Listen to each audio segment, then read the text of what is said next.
নমস্কার বন্ধুরা, আজ বানাবো সরু চাকলি। চাকলি পিঠে যখন তখনই বেশ খাওয়া যায়। দেখো, আমি কাল রাত্রিরে আতপ চাল আর বিউলির ডাল ভিজিয়ে রেখেছি, মানে 1/3। এটা যদি 1 ভাগ ডাল 3 ভাগ চাল। দেখো, আমি আজকে সকালেই মিক্সিতে এটা পেস্ট করে নিলাম,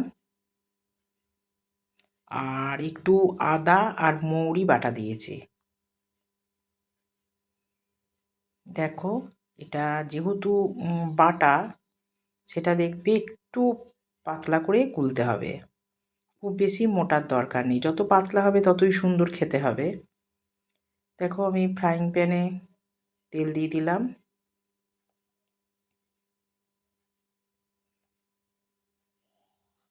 দেখো, 1 হাতা করে দিচ্ছি।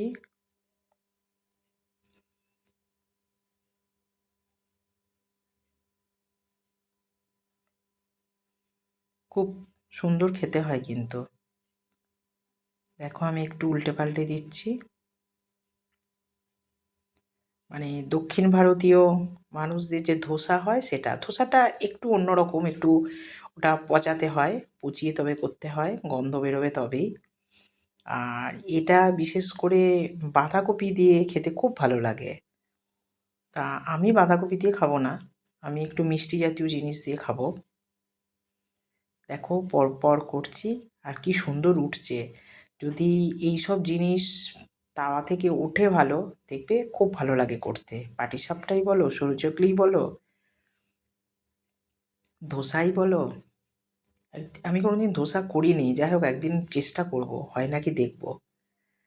তো দেখো, এবার যেগুলো একটু ফাঁকা আছে ওইগুলোতেও আমি দিয়ে দিলাম।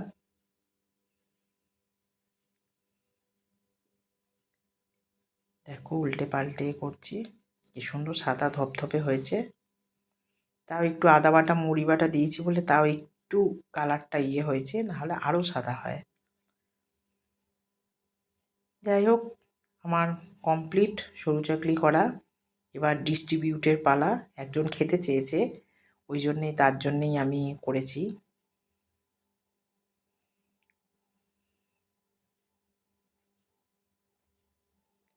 দেখো, এগুলো শীতকালে মাঝে মাঝে করে খাওয়াই যায়, বেশ ভালোই লাগে।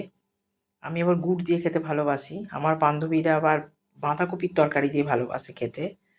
যাই হোক, রেডি। চলো এবার ডিস্ট্রিবিউট করি। থ্যাংক ইউ, ভালো থেকো, সুস্থ থেকো।